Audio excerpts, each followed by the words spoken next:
Sharing is caring. दोनों भाई नाश्ते की टेबल पर बैठे थे। प्रियंका, मेरा नाश्ता कहाँ है? भाभी, मुझे भी ऑफिस के लिए लेट हो रहा है। इस पर प्रियंका किचन में से दोनों के नाश्ते की प्लेट्स लेकर बाहर आती है। लो भाई, आप दोनों का नाश्ता। किसी को भी 1 मिनट का सब्र नहीं है। ये प्रियंका का ससुराल है, जहाँ कोई औरत ना होने की वजह से शादी वाले दिन से ही घर के साथ दोनों भाइयों की जिम्मेदारियां प्रियंका संभाल लेती है। दोनों भाई शांति से नाश्ता कर रहे होते हैं कि अंकुश अपने भाई की प्लेट से पराठे का एक टुकड़ा उठा लेता है। आपको पता है ना, मैं खाना शेयर नहीं करता, फिर भी मेरी प्लेट में से खाना जरूरी है क्या? अरे हद हो गई है, मुझे नहीं खाना अब। अंकुर गुस्से में नाश्ता छोड़कर टेबल से उठ खड़ा होता है। अरे, ये कैसा बिहेवियर है अंकुर? एक टुकड़ा ही तो है। एक हो या आधा, मुझे भूख लगी है तो ये सिर्फ मेरा ही है।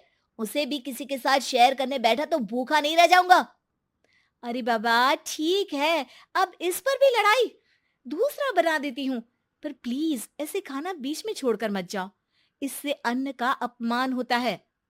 ओ प्लीज भाभी, ऐसी कोई चीज होती ही नहीं है। आपके पास पैसे हैं, खरीदो और खाओ। अगर नहीं खाया जाए तो फेंक दो। अरे दुनिया में सब यही करते हैं। अंकुर बैग उठाकर ऑफिस के लिए चला जाता है, जिसके पीछे उसका बड़ा भाई मायूस सा घर में खड़ा रह जाता है।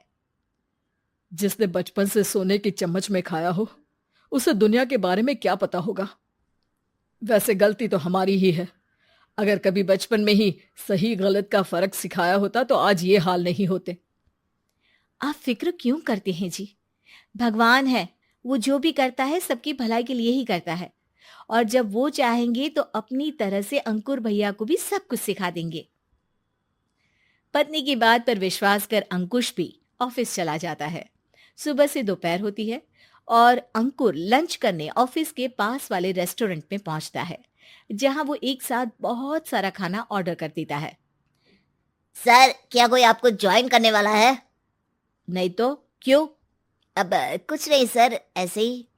वेटर चला जाता है और कुछ देर में अंकुर का ऑर्डर लेकर वापस आता है, जिस पर अंकुर सब डिशेस में से थोड़ा थोड़ा खाकर बाकी ऐसे ही छोड़कर बिल देकर चला जाता है। वाह भगवान, तेरी माया। कहीं कोई एक एक टुकड़े के लिए तरसता रहता है और ये 5 लोगों का खाना ऑर्डर करके एक का भी पूरा नहीं खाते। पैसे वालों की माया। वेटर टेबल साफ कर बचा हुआ सारा खाना लेकर रेस्टोरेंट के पीछे घूम रहे बच्चों के पास पहुंच जाता है, जिसे देख बच्चों के चेहरे खिल उठते हैं। वाह, आज इतना सारा खाना आया। थैंक यू भैया। भगवान आपको खाने की फैक्ट्री बना दे। अगर ये फैक्ट्री मेरी होती तो तुम लोगों को कभी किसी का झूठा बचा हुआ खाना नहीं खाना पड़ता। चलो तुम लोग खाओ, पर ध्यान रखो किसी को पता ना चले, नहीं तो मेरी नौकरी चली जाएगी। इसी के साथ दिन बीतता है और रात को दोनों भाई एक साथ घर पहुंचते हैं। कुछ देर में सब डिनर करने बैठते हैं, जहां अंकुश अंकुर को समझाने की कोशिश करता है। अंकुर, अगर हमें लाइफ में सब कुछ मिला है, इसका ये मतलब नहीं कि तुम उसका गलत फायदा उठाओ, बल्कि तुम्हें उसकी मदद से दूसरों को भी मदद करनी चाहिए। भैया, जिनके पास नहीं है उनकी वजह मैं तो नहीं ना। और ऐसे बहुत लोग हैं जिनके पास सब कुछ है। इसलिए अगर मैं एक इंसान कुछ नहीं करूंगा तो कोई फर्क नहीं पड़ने वाला।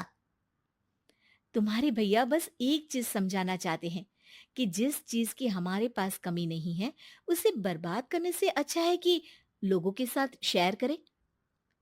इससे हम सिर्फ सामान नहीं, खुशियां भी बांटते हैं, और इसमें तुम्हारा ज्यादा कुछ तो जाएगा नहीं। भैया भाभी की बात सुन अंकुर कुछ बोले बिना उठकर चला जाता है। इसी तरह दिन बीतते रहते हैं, जिसमें अंकुश और प्रियंका कोशिश तो बहुत करते हैं, पर अंकुर पर किसी भी चीज का कोई असर नहीं पड़ता। एक दोपहर अंकुर सैंडविच खाते हुए सड़क के किनारे चल रहा होता है। तभी उसकी नजर आइसक्रीम वाले पर पड़ती है और वो सैंडविच सड़क किनारे फेंक आइसक्रीम खरीदने पहुंच जाता है। अब इसे कहते हैं जिंदगी का सुख। जैसे ही अंकुर आइसक्रीम लेकर पीछे मुड़ता है, तो एक आदमी को सड़क से वही सैंडविच उठाते हुए देखता है। वो आदमी बहुत कमजोर, गरीब, जैसे बहुत दिनों से खाना ना खाया हो वैसा लग रहा था। अंकुर उसके पास जाकर खड़ा हो जाता है। उसे देखकर आदमी सैंडविच अंकुर की तरफ कर देता है। आपको भी खाना है क्या? क्या हम इसे आधा आधा कर ले? मुझे बहुत भूख लगी है। वो मेरा ही झूठा सैंडविच है। तुम दूसरा खरीद कर क्यों नहीं खा लेते? इसे क्यों खा रहे हो? अरे भैया, अगर खरीदने के पैसे होते तो 4 दिन से भूखा नहीं घूम रहा होता। हैं? क्या? तुमने 4 दिन से कुछ नहीं खाया, फिर भी इस आधे सैंडविच को मेरे साथ बांटने के लिए तैयार हो गए? क्यों? अरे भैया, पैसा नहीं है तो क्या हुआ, इंसानियत आज भी उतनी महंगी नहीं हुई, और ना ही उस पर अमीर गरीब का टैग लगा है जो हम उसे रख ना सके। पर अफसोस, आजकल लोगों के अंदर पोषण, खून या विटामिन से ज्यादा इंसानियत की कमी होने लगी है। आदमी की बातों से अंकुर को समझ में आ जाता है कि वो आज तक कितना गलत काम करता आ रहा था। इसके बाद से वो अपनी किसी के साथ शेयर नहीं करने और खाने को बर्बाद करने वाली आदत को छोड़ देता है।